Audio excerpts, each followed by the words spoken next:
नेहमी त्याच वाटणाची अंडा करी खाऊन जर कंटाळा आला असेल तर एकदा स्पेशल मसाला घरी तयार करून अंडा करी बनवूया, तुम्हाला नक्कीच आवडेल। नमस्कार, सुवर्ण किचनमध्ये आपण एक वेगळा वाटण तयार करून अंडा करी करणार आहे। मिक्सरच्या भांड्यामध्ये 2 कांदे, आलं, कोथिंबीर, जिरं, तीळ, सुकं खोबरं भाजून बारीक कट करून वाटण तयार करून घ्या आणि प्लेटमध्ये काढा। त्याच भांड्यात 2 टोमॅटोला बारीक वाटून घ्या। ज्या वेळेला अंडी करीमध्ये घालणार त्याची चव आतपर्यंत उतरावी म्हणून अंडीला चारी बाजूनी कट मारा। कढईत तेल गरम करून त्याच्यामध्ये वाटण घालून तेल सुटेपर्यंत परतून घ्या आणि त्याच्यामध्ये टोमॅटो प्युरी घालून 5 ते 10 मिनिटं लो फ्लेमवर चांगलं परतून घ्या।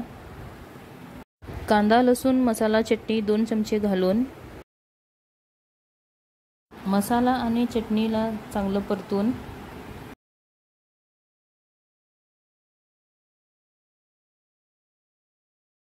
अर्धा चमचा हळद घालून चवीनुसार मीठ घाला। त्याच्यामध्ये अंडा करी मसाला घालून मसाला सगळे एकजीव करून घ्या।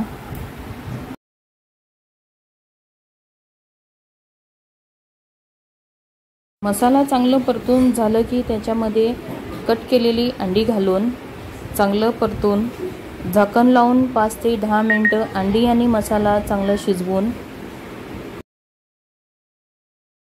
मसाल्यामध्ये अंडी 5 ते 10 मिनिटं शिजवून झाल्यावर झाकून काढून त्याच्यामध्ये जेवढी तरी पाहिजे त्याप्रमाणे पाणी घालून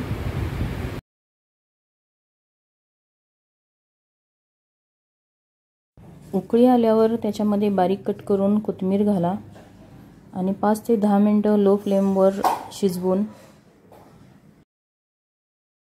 अंडा करी रेसिपी तयार झालेली आहे। रेसिपी आवडली असेल तर चॅनलला लाईक, सबस्क्राईब आणि शेअर करा।